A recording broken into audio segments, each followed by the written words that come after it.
UBS Broadcasting Mall in Alta Coma, California, the unfinished furniture capital of the world, with Mr. Ernest Twilley, who makes a living off the dead, and Mr. Vincent Price, who scares a lot of people, with the music of Happy Kyne and the Mirth Makers, and me, I'm Jerry Hubbard. Hi, everybody. And now your host, the coast of the coast, Mr. Barth Gimble.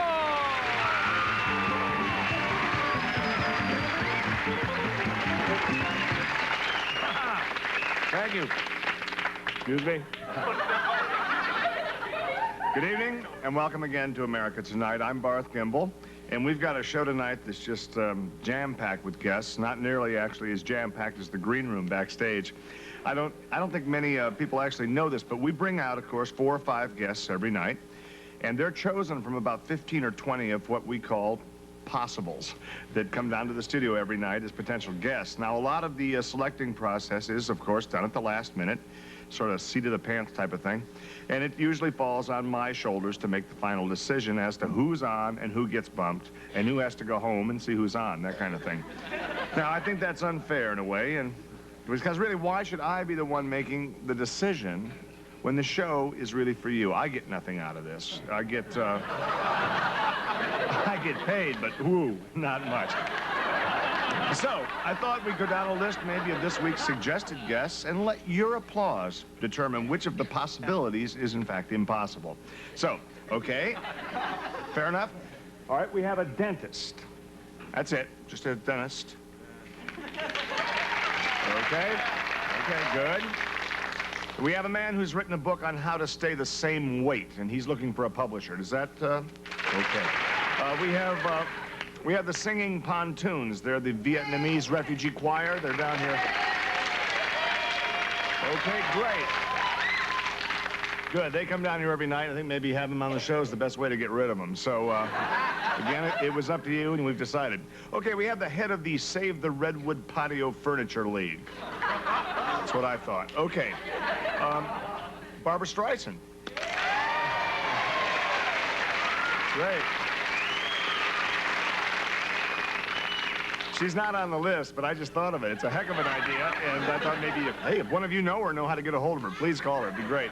We have a man whose hands used to make all the cheese recipes on the Kraft Music Hour. Do you remember that on television? Heck of a guy. Okay, we'll have it.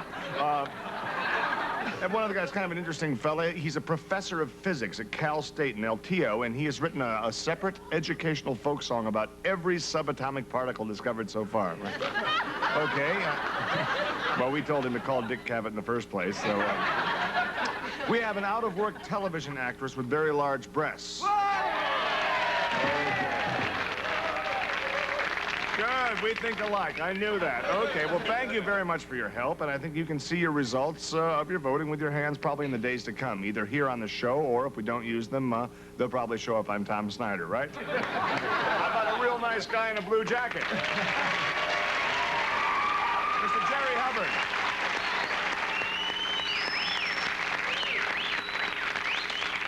I think I agree with the audience. My favorite is that out-of-work actress you mentioned at the end. Her name happens to be Tiffany. I was talking to her just before the show, and it's funny, I promised I'd put in a kind of a word for her. She came up and she said, Jerry, could you get me on the show? I'll do anything. And I said, well, it's not really up to me. And she said, Jerry, I'll do anything. Do you understand? So I said, okay, I'll put in a word for you under one condition, that you set me up on a blind date with one of your girlfriends or something. Who knows? I may get lucky.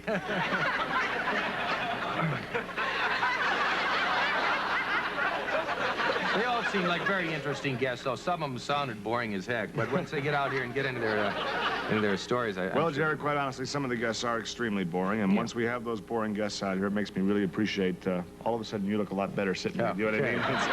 It's nice to have you. Moving right along, or actually sideways in this case, it's time for a song by Happy Kyne, done in that style that only Happy Kyne would do. Or possibly would love to do. Who knows? Ladies and gentlemen, the music of Mr. Happy Kyne.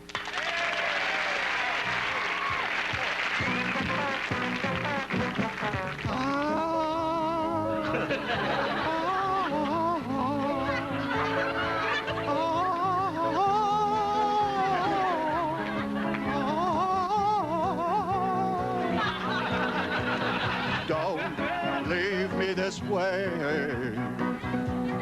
I can't survive, I can't stay alive without your love. Oh, baby, don't leave me like this way, no.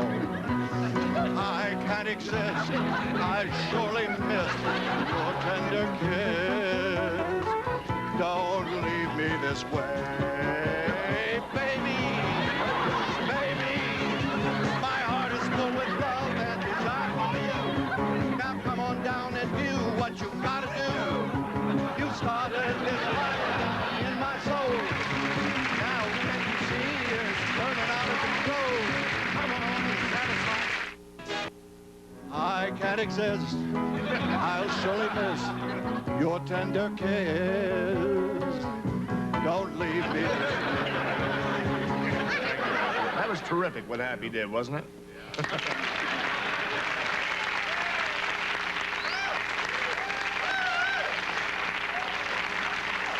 Little applause never hurt.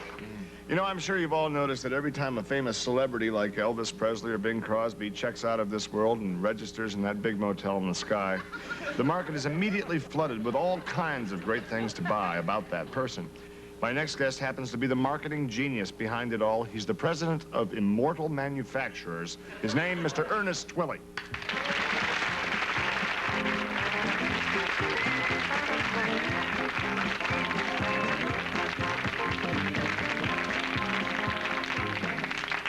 Wow, that's it. Take a load off.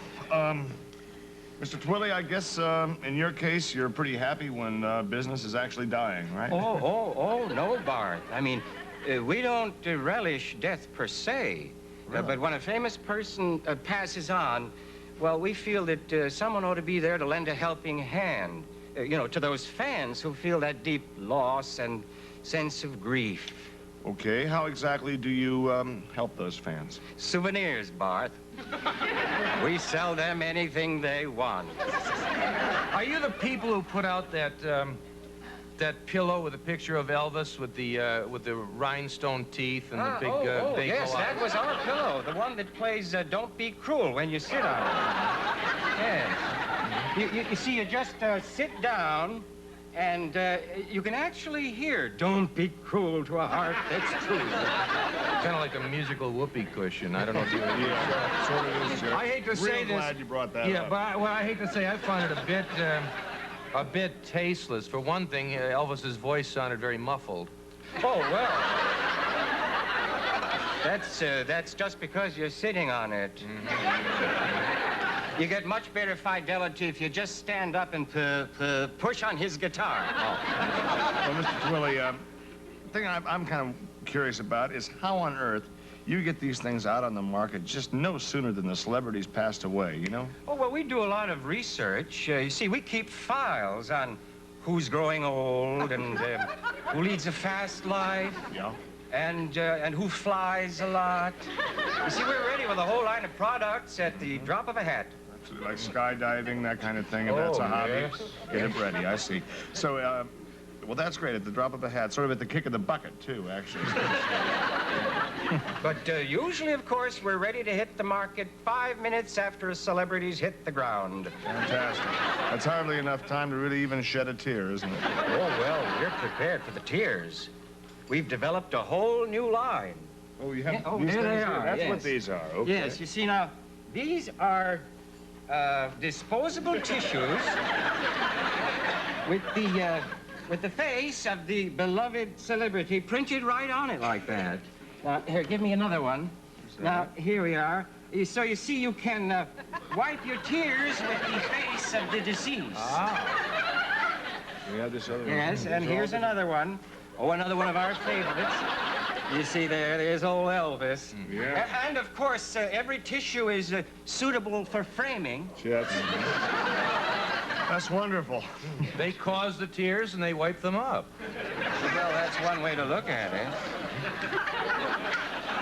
Tonight, in your honor, I'm very proud to announce to the audience here in the studio and to you a complete new line of Barth Gimble remembrances.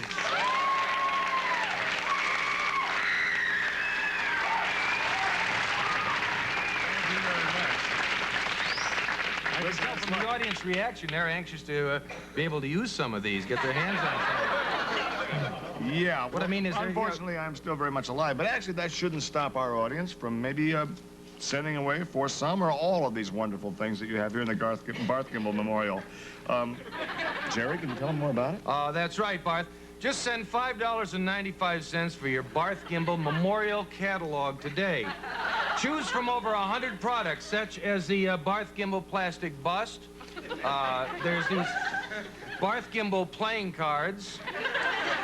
See, Barth, of course, is the Joker, and his picture on the back of every card. And I think some of them are marked as you would have wanted it. Barth Gimble salt and pepper shakers. We have, of course, the Barth Gimble ashtray for those ashes, not yours, but the cigarettes. And, of course, we have the Barth Gimble fake mustache. So that's $5.95 to Gimble Co. Enterprises West, Post Office Box 78924, Alta Coma, California, 94991. Oh, that's good, Jerry. I had no idea my company was part of that. It's actually a great idea. And thank you, Mr. Twilley, very much for remembering me and showing up here on the show. And for you people out there, you know, why wait until I'm late to tell me I'm great? Jerry. We'll be right back after these words.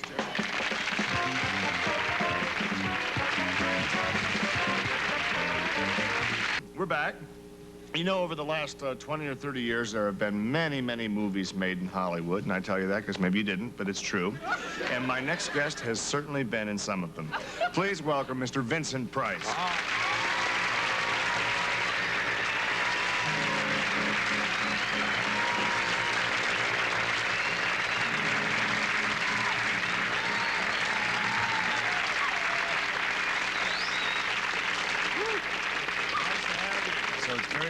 What have you been doing? Oh, got some letters from the audience. They all want to know the same thing. Are those your real teeth? Barth, you know, I've been asked a lot of questions on talk shows, and that caps them all. That's oh, great. My gosh. Woo.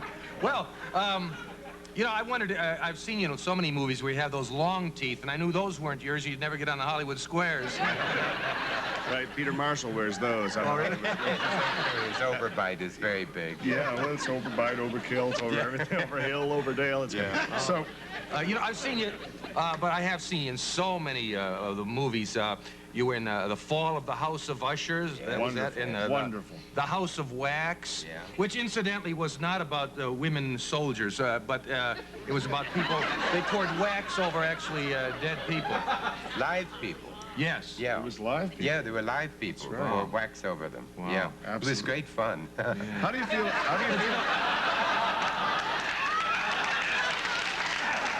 But, you know, you've scared me so many times in those movies, I did want to kind of scare you. Do you scare easy? Does anything scare you? Not very much. Nothing? No, being on this show scares me. No, well, there's a bat over your head with the face of a man.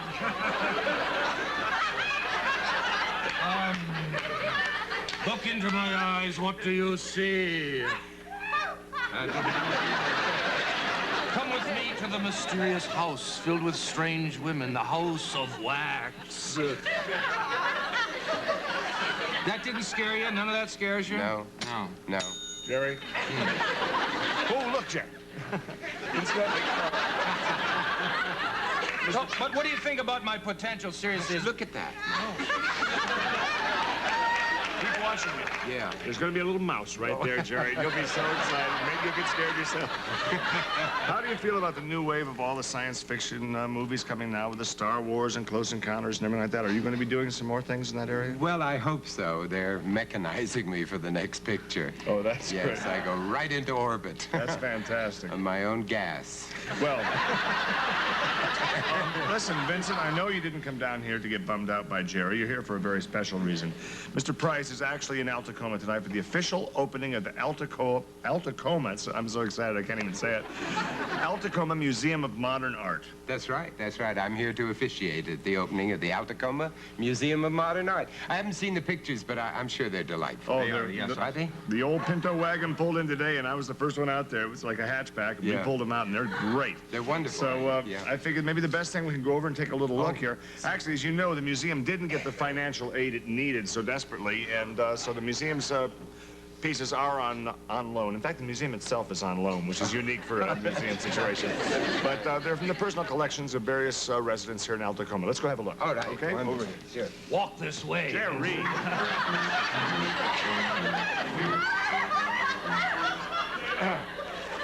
Okay. This is the first one. Now, I don't think this is part of it. This What is did just... you mean walk that way? I don't know. I don't even think he wanted to. You always walk that way? I don't know what that means.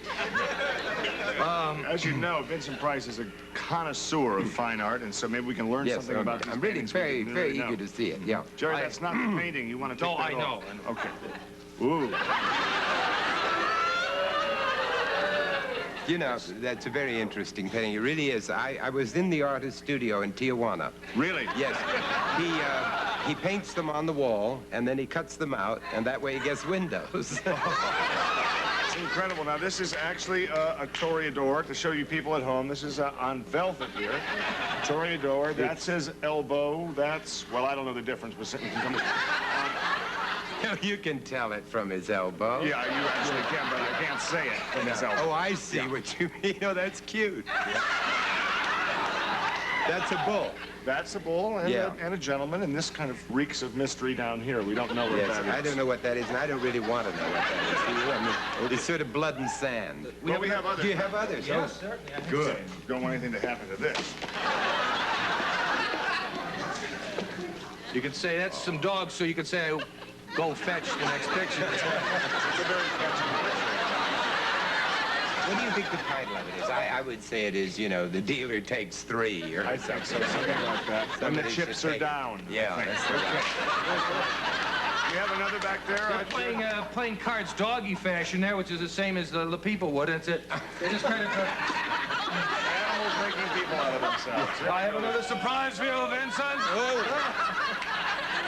It's just me. It's the Blue Nun. Yeah. Okay. Now, this actually is abstract. It's wonderful, though. You know, Marcel Duchamp did a very famous picture called Nude Descending a Staircase. That's right. And when the critics first saw it, they said it was an explosion in a shingle factory. Really? And this is an explosion in a spaghetti In run, factory. yeah, I think so. This is thinking a run. That probably is the worst thing I've ever seen in my life. It reminds me of the sign that Happy has over his taco and run. I hope I didn't offend him. No. He does have a sign like that, and his motto is one taco coming up. Food to go. Now, wait a second. Oh, now it's a whole different thing. But you see, now you understand it. That's a little bit more. Oh, of course. Look, I mean, see, here's the Here's rye. Earth. That's Earth down there. Just that little brown dot. And this is the spaghetti going up like that. Oh, it's very handsome. It really Mr. Price, is. Yes. are you into sculpture? Yes, I'm into sculpture, I yes. should mention also, in case you wonder, you own something like this, how to put it on the wall at home. You know, you don't want to hang it wrong. I've seen in hotels, you take 4 large lug bolts through all 4 corners. That way, an over-eager guest at your home who really likes art... Is that why they do that? That's exactly right. Move this, get this out of the picture, or the picture out of the picture. Yeah. Okay. There it is. Now, the sculpture, this will be out in the sculpture garden at the Alta Coma Museum of Modern Art. Rain or shine, we'll have... This is going to be in front of the museum? I don't know, but I think it's You terrific. throw balls in there? I think this is just the artist's comment about some of the minorities in this country not quite having the luck of the others and using the idea of catching the brass ring, you know, as a symbol of good luck. The gentleman has caught the good luck, and I think that's what he's trying to say. That is wonderful. You know, I really think art, when it's beautifully expressed like that, you're a poet. Thank you. It could also be just to throw darts through. I don't know. We'll be right back after these words. Don't go away.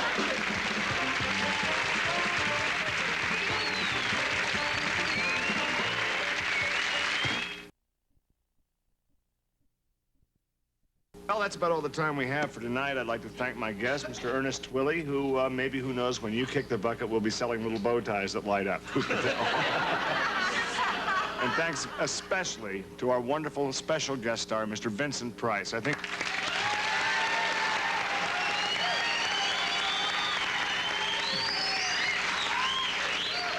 Better not make any souvenirs of him, or he will come back to get his residuals. And we hope to see you all down at the Alta Coma Museum of Modern Art, the grand opening tonight. Apparently, bring an ID. There is wine, okay? And we'll all be down there. It's ties and jackets for the men, and slacks are not permitted for the ladies, okay? See you tonight, 8 o'clock, Alta Coma Museum of Modern Art. Thank you, Happy Kyne. Thank you again, sir. Thank you. A real pleasure. Thanks. See you tomorrow night.